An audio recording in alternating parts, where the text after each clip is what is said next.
नमस्कार। आप सभी का स्वागत है मेरे YouTube चैनल क्रिएटिव कपिल पे। आज हम क्लास 7th के लिए जो क्वेश्चन करने जा रहे हैं वो है प्रश्न नंबर 20। प्रश्न नंबर 20 में दिया हुआ हमारे पास एक समकोण त्रिभुज ABC बनाइए। एक समकोण त्रिभुज बनाइए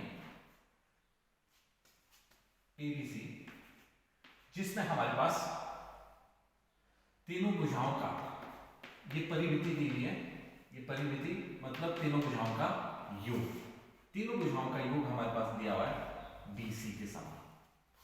ये हमने एक ऐसी त्रिभुज बनानी है जिसमें एक कोण 90 डिग्री का होगा, अर्थात समकोण होगा। एक समकोण त्रिभुज ABC बनाओ जिसमें तीनों भुजाओं का योग अर्थात परिमिति BC रेखा के समान दी है। इसका जोड़ और इसका, इन तीनों का जोड़ BC रेखा के समान दिया हुआ है। ये क्वेश्चन सॉल्व करते हैं। जो हमारे पास सबसे पहले दिया हुआ है ले लेते हैं। तीन भुजाओं का योग दिया है तो ये रेखा लंबी होगी। इस रेखा में से तीन भुजाएं निकलनी है तो ये काफी लंबी होगी। इसका नाम उसने DC दिया हुआ है। DC रेखा पे हमने समकोण त्रिभुज बनानी है। समकोण त्रिभुज बनाने के लिए हमने पहले भी पढ़ रखा है कि किस तरह से समद्विभाग करके अर्धवृत्त बनाया जाता है। अर्धवृत्त के ऊपर जितनी भी त्रिभुजें बनती हैं वे सभी समकोण होती हैं। ज्यादा से ज्यादा प्रकार खोला, ये मुझे लग रहा है थोड़ा छोटा है तो मैं इसको दोबारा से मिटा के थोड़ा सा ज्यादा खोलने की कोशिश करूंगा। थोड़ी सी ज्यादा खोल दिए, उतनी ही प्रकार C बिंदु से खोल के ये चाप लगा। जहां ये कटते हैं इनके नाम रख लिए EF, इनको मिला लीजिए EF बिंदुओं को।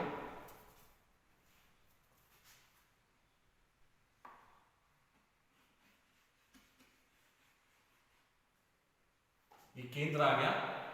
केंद्र का नाम हम G रख लेते हैं। इसका नाम सिस्टमेटिकली चले DCEFG।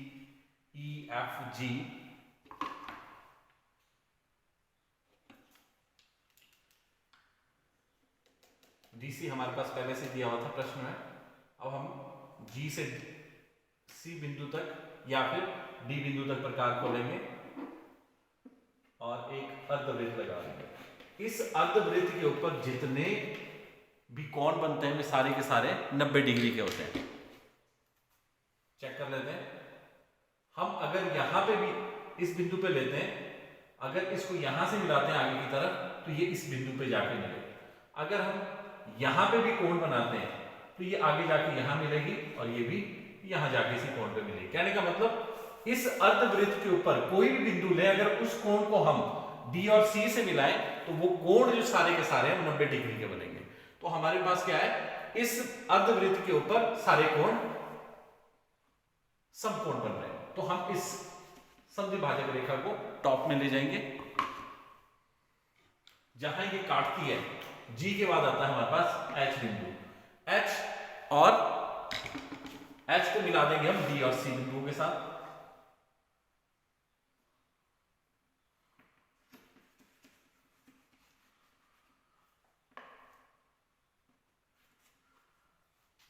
C के साथ में मिला देंगे।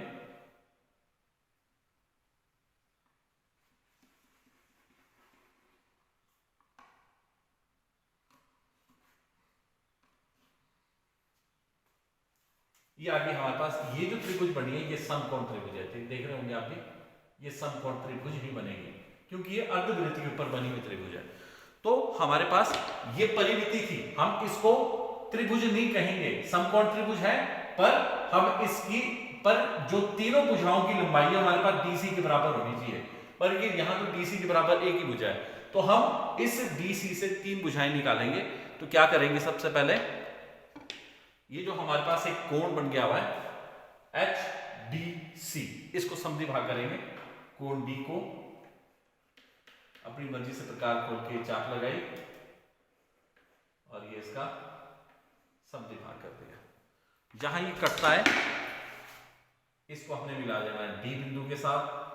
मिलाने के बाद आगे की तरफ बढ़ा देंगे।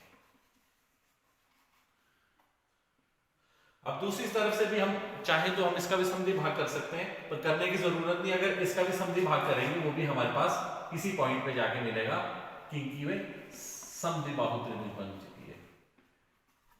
ये भुजा और ये भुजा बराबर है, उसी तरह से ये वाली भुजा भी इस भुजा के बराबर होगी। तो हम क्या करेंगे, इस भुजा का जहां ये ऊपर काट रहा है इसको नाम दे देते हैं, H के बाद आ गया I बिंदु, I इसका टॉप है। अब ID का हम क्या करेंगे, समद्वि भाग करेंगे। ID का समद्वि भाग करने के लिए D पे प्रकार रखे, चाप लगाई ऊपर की तरफ, नीचे की तरफ भी लगा दी। उसी तरह I के ऊपर भी प्रकार रखे, उतनी ही प्रकार खोल के चाप लगा दी, ऊपर भी कट गया और नीचे की तरफ भी जहां कटेगा इनके नाम रख देंगे। ये हमारे पास J बिंदु आ गया, ये K बिंदु आ गया। J और K को मिला देना है। ये हमारे पास ID भुजा का समद्वि भाग। जब इस समद्वि भाजक रेखा ने नीचे जाके इस DC रेखा को काटा, इसके बाद हम K के बाद आ गया L बिंदु, L बिंदु आ गया हमारे पास। इस L बिंदु को हमने कहा मिलाना है, I के साथ। L को I के साथ मिला देंगे। ये हमारे पास एक भुजा आ गई उस त्रिभुज की जो हमारे पास निकालनी है, समकोण त्रिभुज की एक भुजा आ गई, और ये भुजा इस भुजा के बराबर होगी। ये IL भुजा किसके बराबर होगी, LD के बराबर होगी।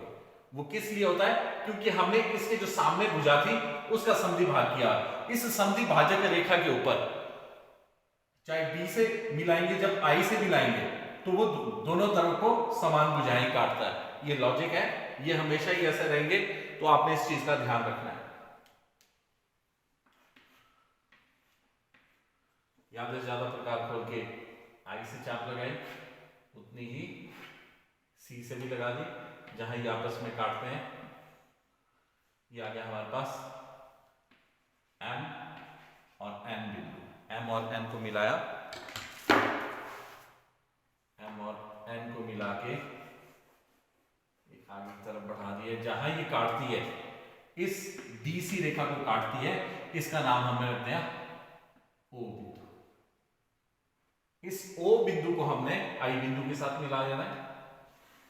ये भी हमारे पास दूसरी भुजा आ जाएगी, और तीसरी भुजा जो होगी हमारे पास इस समकोण त्रिभुज की, ये तीसरी होगी L। इसका नाम भी दे देते हैं LO, O है इसका नाम, ये O हमने लिख दिया हुआ है। ये त्रिभुज हमारे पास जो आई है, त्रिभुज ILO, ILO, ये जो हमारे पास त्रिभुज है, ये कौन सी त्रिभुज है, ये समकोण त्रिभुज है हमारे पास, इज इक्वल टू समकोण त्रिभुज। ये हमारे पास समकोण त्रिभुज है। अब देखिए ये वाली भुजा, इसकी भी जांच कर लेते हैं। क्या ये भुजा जो हमारे पास आई है, क्या ये IO भुजा हमारे पास OC के बराबर है? अगर ये हमारे पास OC के बराबर है तो क्या कहने का मतलब, ये वाली भुजा इसके बराबर है और ये वाली भुजा इसके बराबर है। ये वाली भुजा इस वाली भुजा के बराबर है और ये वाली भुजा इसके बराबर है। जब ये भुजा इसके बराबर है और ये वाली भुजा इसके बराबर है, तो इन तीनों भुजाओं का, ये जो समकोण त्रिभुज बनी है, इसकी तीनों भुजाओं का अर्थात परिमिति जो है उसकी कितने के बराबर होगी, BC के बराबर होगी। ये हमारा क्वेश्चन प्रूव हो जाता है। और ये भी देख लेते हैं क्या ये समकोण बना है। ये देखिए ऊपर वाला कोण समकोण बना हुआ है, क्योंकि इस त्रिभुज सेट स्क्वायर में एक कोण जो होता है वो 90 डिग्री का होता है। आप सभी का धन्यवाद।